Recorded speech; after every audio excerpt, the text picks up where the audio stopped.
Hello, my name is David Mello. I'm the Supervisor of Children's Services here at the Fall River Public Library. And I have some very exciting books to read to you today, and I hope that you're in the mood to listen. Our first story is about a unicorn. Unicorns are probably one of the most coolest creatures that you can imagine. But what happens if you're not a unicorn and you really, really want to be one? We'll see what happens in our first story, Thelma the Unicorn, by Aaron Blabby.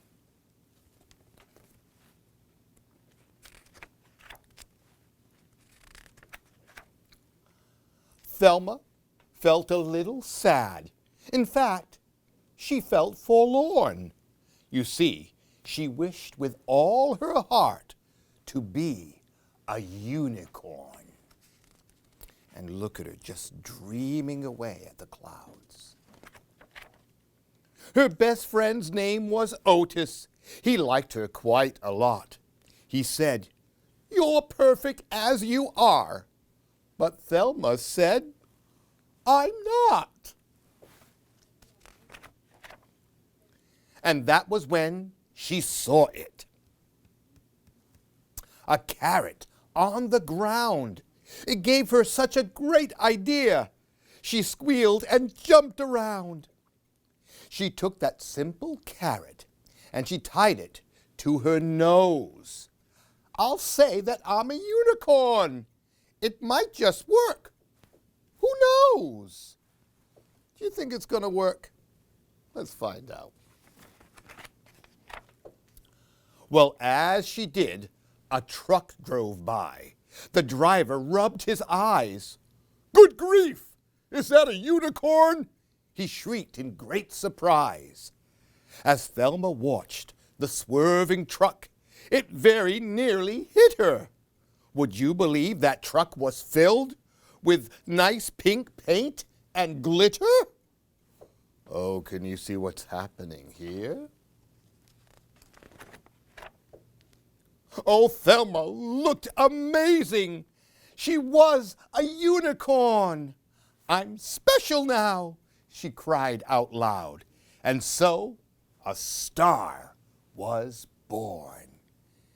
And look, she's got her unicorn horn. She's all glittery and she's pink. How cool is that? All across the whole wide world, her fans would cheer her name. Thelma loved it every bit. The fame, the fame, the fame. Thelma was a superstar. Her dreams had all come true. But soon she found that so much fame was kind of tricky too. You see, her fans were mad for her. They'd scream and cry and laugh. They'd chase her everywhere she went to get her autograph. In fact, they chased her all day long. It never, ever stopped. They chased her while she exercised. They chased her while she shopped. "Please don't chase me anymore," she asked the screaming crowd. "We'll chase you all we want," they said. "We're fans, so it's allowed." That's not very nice. And some were not her fans at all. No, some were really mean. And some just did the meanest things she'd ever really seen. Oh, look at that. It says, "I don't like unicorns." And that one says, "I agree." That's not very nice. So one dark night, she felt quite sad.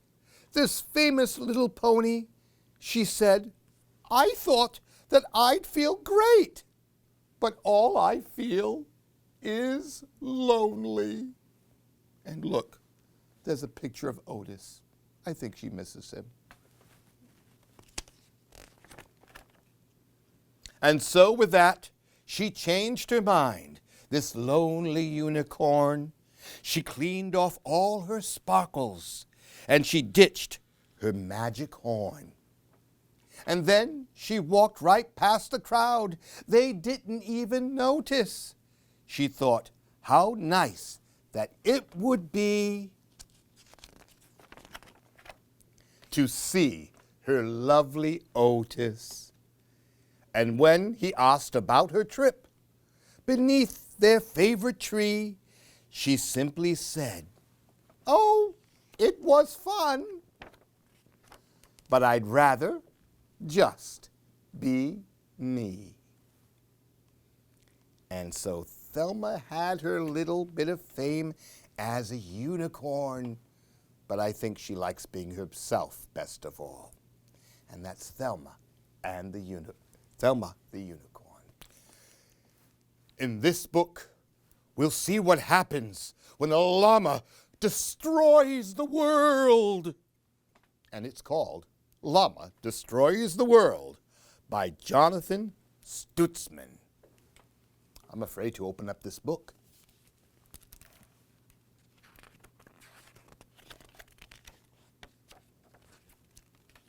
On Friday, Llama will destroy the world. I am a llama, proclaimed Llama. On Monday, Llama found a cake. Piles of cake, more cake than any llama should ever eat. That, said Llama. Llama ate all the cake. That's a lot of cake. This was the first mistake. Burp! It was an honest mistake. It was a delicious mistake, one of those mistakes that leads to more mistakes and eventually the ultimate doom of everything. Tuesdays were for dancing, so Llama put on her dancing pants. The pants did not fit. He was still full of cake. But he never danced without his dancing pants. They made his butt look groovy. So Llama huffed and puffed and squeezed and stuffed himself into the pants. This was the second mistake. And then Llama danced. He jiggled, he tangoed, he cha-cha'd real smooth. His rhythm was perfect. His moves were precise. But the pants never stood a chance. Rip! How embarrassing. The rip was thunderous. It shook the house, the trees, and the mountains. It shook the very fabric of the universe. The cosmic vibrations from the ripping pants were so mighty that a black hole tore apart. Rip! There's the black hole. On Wednesday, Llama found the black hole. That, said Llama. He had never seen a black hole before. He didn't know what it could be or what it could do. But Llama was a llama of science. He knew the answers were out there, waiting to be discovered. Llama read books. He ran complex experiments. He debated with the greatest minds and thinkers he could find. And then he analyzed the data and came to a well-thought-out conclusion. That, said Llama wisely. Instead of warning the world of its imminent doom, Llama decided to do something more important. He made a bologna and cheese sandwich with extra cheese. This was his third mistake. On Thursday, many signs of doom appeared in the sky. flying top hats, soaring teacups, twisting, tumbling, well-dressed turtles. But Llama didn't notice. Thursdays were for painting, and Llama was busy painting his latest masterpiece. The end was near. Friday. On Friday, the world ended. The more the black hole sucked in, the bigger and stronger it grew. The animals flew, the pizzas and bicycles and houseplants flew, and Llama flew too. I am Llama! The black hole swallowed everything up. Every single thing left in the world, everything left in the universe. There goes the Earth. Until there was nothing. I am Llama, he says. Saturday. On Saturday, on the other side of the black hole, everything was fine. The universe tumbled out exactly as it had been before. Even Llama. I am Llama, proclaimed Llama. The sky was blue, the sun was shining, the world was perfectly calm, like nothing had ever happened. Sunday. On Sunday, with the world back to normal, Llama found something wonderful. Piles of pie. More pie than any llama should ever eat. That, said Llama. Llama ate all the pie. And that's Llama destroys the world. It's amazing what can happen when you have too much pie.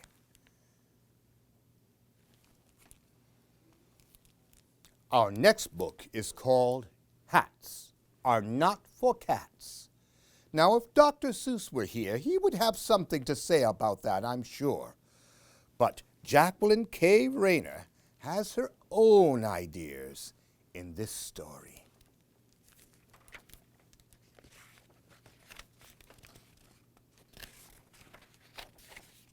Hats are not for cats. Excuse me, cat. I see you're wearing a hat. But hats are not for cats. Hats, you see, are for dogs like me. Hats are not for cats. Not hats that are big or hats that are small. Hats are not for cats at all.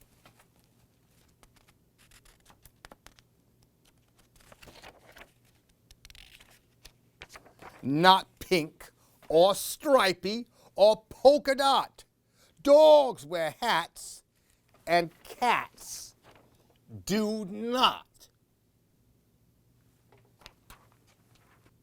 Not hats that are festive or hats that are fun.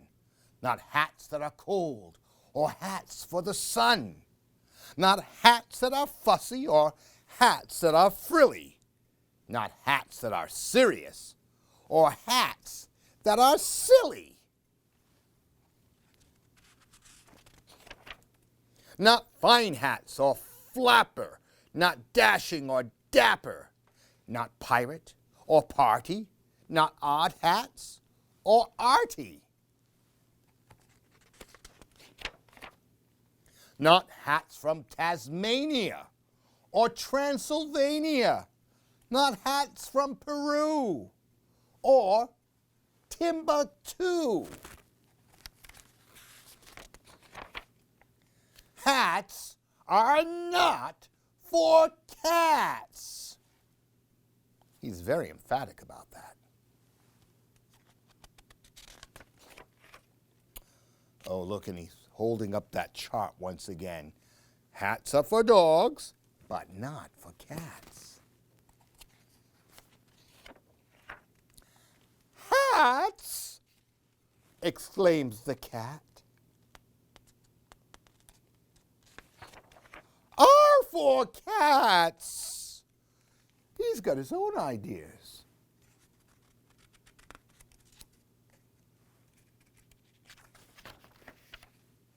Fun hats, flapper hats, frilly hats, silly hats, pirate hats, party hats, odd hats, and arty hats.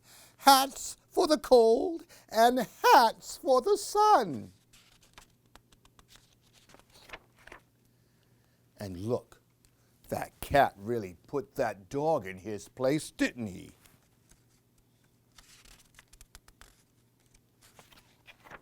Hats are for everyone. And look, we have quite an array of hats on cats and dogs. Hats are for everyone. And that is, hats are not for cats. But we know better, don't we?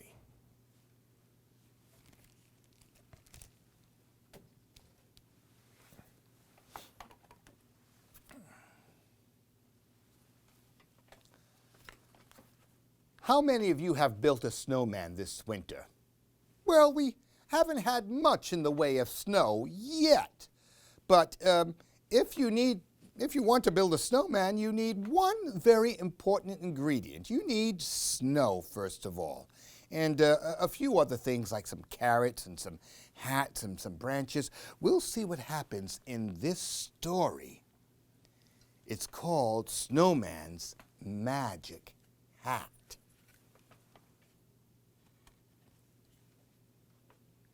Everyone loves winter, when snow drifts this way and that. Now, can you pull a snowman out of this magic hat? Think we can? Let me see. It's not a snowman. Those are carrots. Carrots are delicious, but they are not a snowman. Let's try again. Shall we? Maybe some magic words will help. Let's try some magic words. You can say them along with me. Snowy cadabra barzoni zoop. Think that worked? Let's take a look. You did it! No, we didn't do it. Hey, wait. Those are buttons. Buttons are fine for clothes, but they are not a snowman. Something's wrong with this hat. It must be another magic word. How about icky kazoom, icky kazoom, icky kadoodle kadoodle dee doom. Think that worked? Let's see. No, that's a scarf. It's warm, but it's not a snowman. What do you say we try again? Okay, let's give it another shot. Maybe the hat could be broken. Now, that's not it. This hat is definitely a magic hat, so let's try it again. Blizzard, lizard, wizard, whoa! Bring us a person made of snow! That sounded pretty good. Think we did it now? Let's look. Sticks? What are we going to do with these long sticks? Oh, I thought this one would work. We can't give up, though. Let's try it again. You ready to try again? Let's give it another shot. Maybe we just need to say one word. Repeat after me. Snowbird. I have a good feeling about this one. Let's see.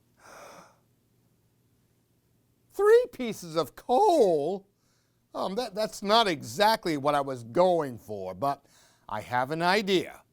Let's try one more time.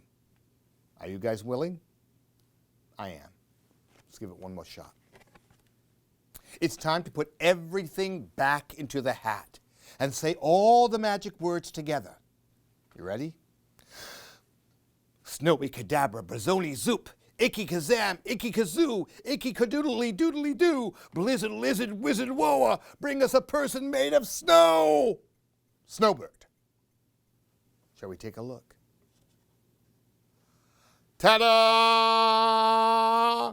Great job! I knew you could do it.